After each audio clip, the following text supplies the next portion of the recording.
નમસ્કાર, આધ્યાત્મિક મહાશક્તિમાં હું મોનાલી સોની આપ સૌનું સ્વાગત કરું છું। આજે આપણે વાત કરી રહ્યા છીએ ખાસ વ્યક્તિની જન્મકુંડલી વિશે। જન્મકુંડલી જે વ્યક્તિના જીવનના બાલ્યાવસ્થાથી લઈને વૃદ્ધાવસ્થા સુધીના તમામ તે પરિવર્તનો, તેના સુખ, તેના દુઃખ, તેના જીવનમાં આવતા મિત્રો, તેનો પ્રેમ સંબંધ, તેના માતા પિતા સાથેનો સંબંધ, તેના પવિત્ર જે બધા સંબંધો છે, સાથે સાથે તેનો વ્યવસાય, તેનો રોગ, તેનું દુઃખ, કષ્ટ, દરેકે દરેક પરિવર્તન તેની કુંડલીમાં જોઈ શકાય છે। આ બધા પરિવર્તનો ક્યારે અને કેટલી હદ સુધી વ્યક્તિને સારું કે ખોટું, સુખ અથવા તો દુઃખ પ્રદાન કરે છે, તેની માહિતી પણ વ્યક્તિની જન્મકુંડલી દ્વારા પ્રાપ્ત થતી હોય છે। વ્યક્તિના જન્મ કુંડલીમાં જે 12 ભાવ હોય છે તેમાં પણ તેના જે નક્ષત્ર હોય છે અને આ 12 ભાવમાં બેઠેલા ગ્રહ વ્યક્તિના જીવનમાં કેવું પરિણામ આપશે તે વ્યક્તિની કુંડલીથી ચોક્કસ નક્કી કરી શકાય છે। જ્યારે આપણે કુંડલીની વાત કરીએ તો સર્વપ્રથમ જે ભાવ છે તે વ્યક્તિના પોતાનો ભાવ એટલે કે પોતાના દેહનો ભાવ છે। તેનો શારીરિક દેખાવ કેવો હશે, તે વ્યક્તિમાં કેટલી શક્તિ છે, તેમાં હિંમત કેટલી છે, વ્યક્તિ કઈ હદે કેટલા કાર્યોને પાર પાડી શકશે, તેની સૂઝ, તેની બૂઝ, દરેક વ્યક્તિના વિશેની જે પોતાની માહિતી છે તે કુંડલીનો પહેલો ભાવ દર્શાવે છે। અને ખાસ કરીને જ્યારે કુંડલીનો આ પહેલો ભાવ છે તે મંગળનું ઘર ગણવામાં આવે છે અને સાથે સાથે સૂર્યકારક તત્વ પણ આમાં ગણવામાં આવે છે। એટલે કે કોઈ પણ એવો શુભ ગ્રહ જો આ પહેલા સ્થાનમાં બિરાજમાન થઈ જાય છે તો વ્યક્તિ તે ગ્રહ મુજબ તેનો સ્વભાવ, તેનો શારીરિક દેખાવ બનતો જાય છે। આગળ જ્યારે આપણે વાત કરીએ તો કુંડળીનું જે બીજો ભાવ છે તેને શુક્રનું પાકું ઘર માનવામાં આવે છે, પરંતુ જ્યારે વ્યક્તિને નિર્ધારિત આપણે જોઈએ તો વ્યક્તિનો જે પરિવાર છે, પરિવારનું જે સુખ છે, જે સંપત્તિ છે, તેને જે વહાલ અને સંસ્કાર જે તેને વારસામાં મળે છે, આ દરેકે દરેક વસ્તુ કુંડલીના બીજા ભાવ દ્વારા જોવામાં આવે છે। અને જો આ ભાવમાં કોઈ પણ સારો ગ્રહ બેઠો હોય તો વ્યક્તિને પોતાના પરિવારનું ઉત્તમ સુખ, સાથ અને સહકાર પ્રાપ્ત થાય છે। પરંતુ જો આ ઘરમાં કોઈ પણ પ્રકારનો એવો અશુભ ગ્રહ બેસી જાય છે તો વ્યક્તિને આ પ્રકારના સુખ અને સમૃદ્ધિ પ્રાપ્ત નથી થઈ શકતા અથવા તો કેટલાક પ્રકારની અડચણોનો સામનો કરવો પડે છે। આગળ જ્યારે આપણે વાત કરીએ તો કુંડલીનું જે ત્રીજું ઘર છે તેને બુદ્ધનું પાકું ઘર ગણવામાં આવે છે। એટલે કે તમારા ભાઈ અને બહેન સાથેનો તમારો સંબંધ, તેમની સાથે તમારું જે જીવન છે તે કહેવું રહેશે તે જોવા માટે આપણે કુંડલીનો ત્રીજો ભાવ જોઈ શકીએ છીએ। તેના દ્વારા આપણે આપણા ભાઈ અને આપણા બહેનના જીવનમાં આપણા થકી જો કોઈ પણ સુખ છે કે તેમના જીવનમાં કોઈ પણ પ્રકારની તકલીફ છે તો આપણે આ ભાવ દ્વારા જાણી શકીએ છીએ। તેમનો સાથ અને સહકાર આપણી સાથે કેવો રહેશે, આપણો વ્યવહાર તેમની સાથે કેવો રહેશે અને આપણા પ્રેમ સંબંધો ભાઈ અને બહેન સાથે કેવા રહેશે તે જોવા માટે ચોક્કસથી આપણે આપણા કુંડલીનો ત્રીજો ભાવ જોવાનો રહે છે। ચોથા ઘરની જ્યારે વાત કરીએ છીએ ત્યારે ચોથું ઘરને માતાનું સુખનો પણ ભાવ કહેવામાં આવે છે, કારણ કે ચોથું ઘર એ કર્ક રાશિ એટલે કે ચંદ્રમાનું પાક્કું ઘર ગણવામાં આવે છે। અને એટલા માટે આ ઘરમાં જ્યારે તમને કોઈ પણ પ્રકારની જમીન અને મિલકતથી કોઈ પણ ફાયદો થાય છે તો પણ તમારું ચોથું ઘર ખૂબ જ મજબૂત હોય તેવું માની શકાય છે, કારણ કે જે આ ધરતી માતા છે દરેકે દરેક વ્યક્તિને પોતાના ખોળામાં સમાવે છે અને એક માતા જે વાત્સલ્ય અને પ્રેમની અનુભૂતિ આપે છે, આશીર્વાદ આપે છે, તે માટે જમીન અથવા તો પ્રોપર્ટીને લગતી જો કોઈ પણ પ્રકારની સુખ સમૃદ્ધિ જોવી હોય તો ચોક્કસથી તમે તમારી કુંડલીનો ચોથો ભાગ જોઈ શકો છો।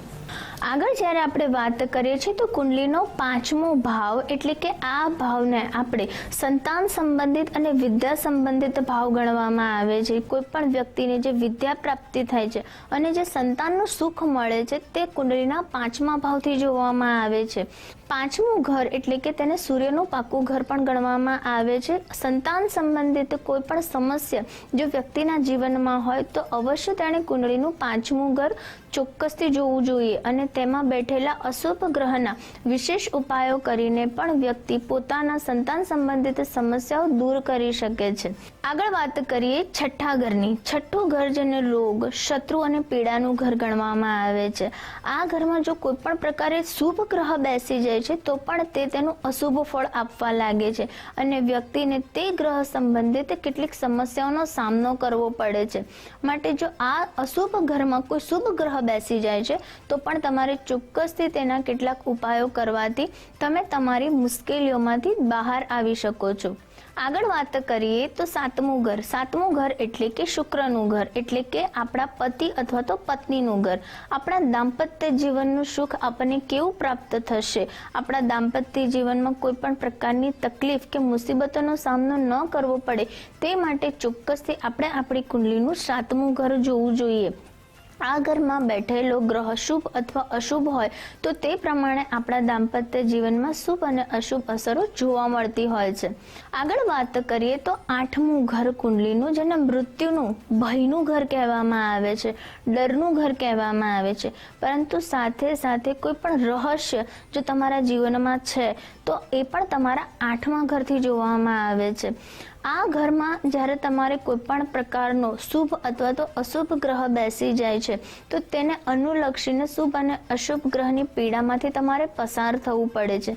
જેમ કે આ ઘરમાં જો રાહુ, કેતુ કે શનિ બિરાજમાન થઈ જાય છે તો તમારા જીવનના કેટલાક રહસ્યમય તમારું જીવન બની જાય છે. કેટલાક એવા અણધારી પીડામાંથી પણ તમારે પસાર આવવું પડે છે અને જાતે જ તમારે તમારા જીવન ઉપર તમારા ખુદની મહેનતથી તમારે આગળ વધવું પડે છે. પરંતુ જો આ ઘરમાં કોઈ શુભ ગ્રહ બેસી જાય છે તો તે પણ તમને અશુભ પરિણામ આપીને તમારા જીવનને કેટલીક સમસ્યાઓમાં વધારો કરી શકે છે. આગળ જ્યારે આપણે વાત કરીએ છીએ ત્યારે વાત કરીશું આપણે નવમા ઘરનું.